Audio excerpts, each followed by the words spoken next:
Howdy, everybody, and welcome into the Rewind on today's edition of TexAgs Live, presented by Specs. We are in the Rollo Insurance Studio. We'll go to Callie Dreyer in the Social Center. Callie, what was your favorite part of the show today? I'd have to say Stephen. There wasn't a lot of sports talk, but it was a fun segment. Are y'all fans of Dairy Queen? Because Stephen McGee is. Stephen McGee is a huge Dairy Queen fan. I don't understand that. The guy's like a health nut, but he loves Dairy Queen. Yeah, God forbid we drink an energy drink, but Stephen McGee can go hit that's not his fault. Dairy Queen was fine dining where he grew up. That's all he knows. That's fair. He did bring that up. Okay. Yeah. Favorite part of the show? You know, y'all? I think we bring it. I really do. And I think it's okay because we give so many shout outs to everybody else. Yeah. What's wrong with saying, I think Matt Browning killed it today? Thanks, buddy. Nothing's wrong with that. My favorite part of the show was y'all. Aww. Y'all didn't know. For real, y'all did a great job. I was listening all morning. I think y'all did a phenomenal job, and I think they need more airtime. That's all I'm saying. Yeah, I'll second that motion.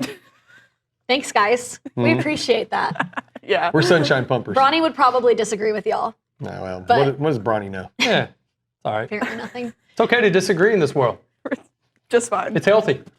On the Rewind today, we had Aaron Torres, the fan show, Stephen McGee. I believe that was it. And then a little bit of us, too. Please go check it out. Number one on my list has to be 2021 Alabama. There was nothing like seeing Seth Small just make that field goal kick, walk off number one Alabama. Also, that wasn't a great season. And that, I remember walking to that game, and some of my roommates were like, I don't even want to go to this game. But turns out, me and a couple friends were in the third deck, and watching this just unfold was awesome. Taking down Nick Saban and the top-ranked Crimson Tide was pretty cool to see. I believe that was number one on your list. It was, well? yes, it was number one on my list. I vividly remember the mass chaos that ensued when we tried to get down from the second deck to the field.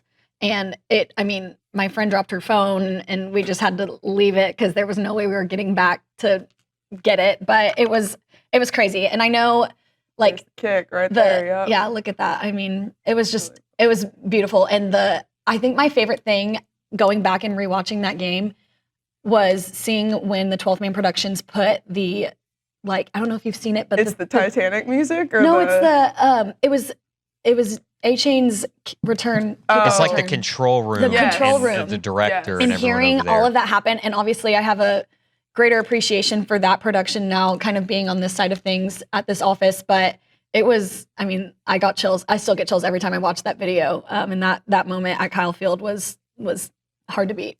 Dairy Queen, McDonald's, and Taco Bell. Easy. Take it away. Easy all day. That's buying Dairy Queen. We're going to lease Taco Bell and selling McDonald's. Okay. The chicken, doesn't the chicken have more plastic than like... Not in Europe. Okay. I learned that. Well, the American experience is fully polluted food. Yeah. But Dairy Queen, look, small town America, grew up in Burnet. Go get your Hunger Buster. You get the triple taco. Have you ever had tacos at Dairy Queen? I have not, no. They're unbelievable. You know what I have heard, though? That the chicken finger or steak finger basket. Steak finger basket. Oh, God bless it. The steak finger basket. Oh, what a blessing. Okay, it's actually really interesting that you still feel this way because you had a very similar feeling towards Dairy Queen in 2021, if you want to. Take a look. Let me first just say, let me get something off my chest here. All these people out there that think that they're better than Dairy Queen, you're not. You are not better than Dairy Queen. Go get you a steak finger basket and a Blizzard and get on board. You're not better than that order. Yes. Amen. You still feel the way. Man, I do. The Dairy Queen experience is elite, and you can go get a Blizzard. It really encapsulates Texas for me in small town Texas. You used to have the Dairy Queen Game of the Week in high school. Yes. And one year, Burnet got to be featured on that game. Can't beat that. But yeah, the menu is obviously off the chain. You can really go up and down that menu. You can get creative on a Blizzard. Everyone has a fun Blizzard experience as a kid. Surely y'all. Yeah. do. Oh, yeah. Please tell me y'all turn been it to Dairy upside Queen. down. And Oh yeah, you did the So what happened? Well, inevitably somebody serving made the mistake and put 2 cups instead of 1, and it fell out. The whole thing. And so the whole car is just dying laughing. Right.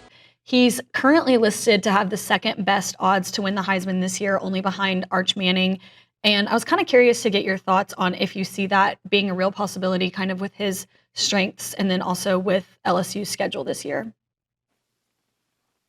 Yeah, it's a great question, guys. I've said this, and I actually tweeted it the other day as, you kind of ramp up for college football. You're trying to read as much, talk to as many people as you can. I don't get the Garrett Nussmeier stuff. I really don't.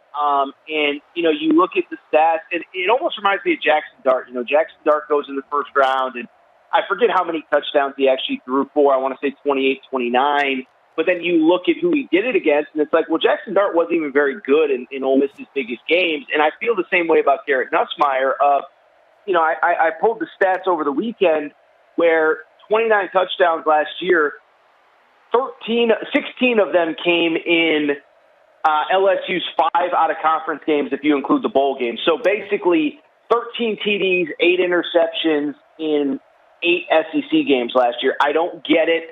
LSU basically has an entirely new offensive line. They basically have an entirely new receiving core. And I think to your guys' point, and I think it's the issue for everybody, but the LSU schedule, we're going to find out quickly how good they are. At Clemson, at Ole Miss, and Florida at home by the end of September. That's just in September, let alone obviously hosting A&M, at Alabama, at Oklahoma. So, it's early and we got 2 more months to break this all down. But when I start to think about teams that I'm lower on than the consensus, I think LSU is right at the top of that list. AT, how about Texas? I mean, Arch Manning is just in headlines and headlines all across social media, and it's July. What do you think those headlines are going to say in August, September, November? Yeah, first of all, I give Paul Feinbaum credit. I'm pretty sure ESPN just calls him and says, hey, we need something crazy. We need you to say something crazy. Say something crazy. And then he just goes to a dartboard and he has individual names and individual takes. And so this week it was Arch Manning, best quarterback since Tim Tebow. So Easily, this one's easy for me. The easiest game that I remember is the bonfire game. So against Texas, that was the most memorable. It's the one that will always stick out in my mind. But 0-2 versus Oklahoma, the Reggie McNeil game when he came back and won. There was a great K-State game in there that I think it was 0-4 K-State game where it was that. I think to me that was one of the loudest that stadium's ever been. Yeah, for me it's easy. Bonfire game. The way all that transpired from the week before going into it, the night before the Yale practice, we did a candlelight vigil, we did all that sort of stuff, and then of course the red, white, and blue out game too.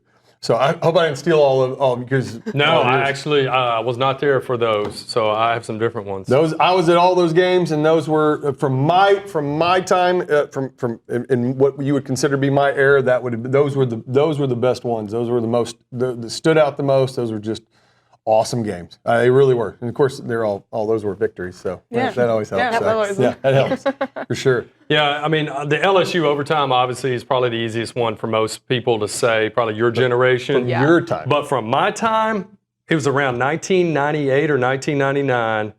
Oklahoma State came to town in the multiple overtimes.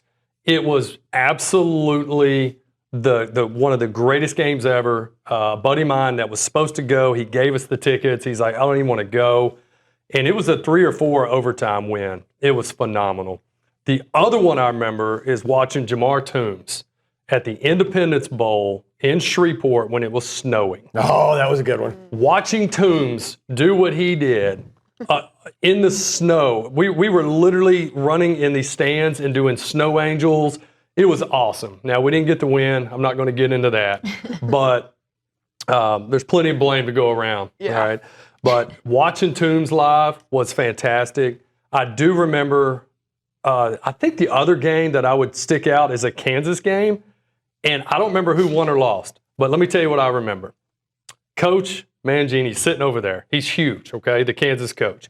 He is massive. And there was a guy standing in front of us. And he's wearing this blue Jayhawk shirt. And on the back of it said, our coach can eat your coach. And I will remember that for the rest of my life. That will do it for today's edition of The Rewind. Thank you so much for watching and have a safe... Like, share, subscribe, and comment. Again, couldn't have said it better myself. Have a safe and happy 4th of July. We'll see you next week.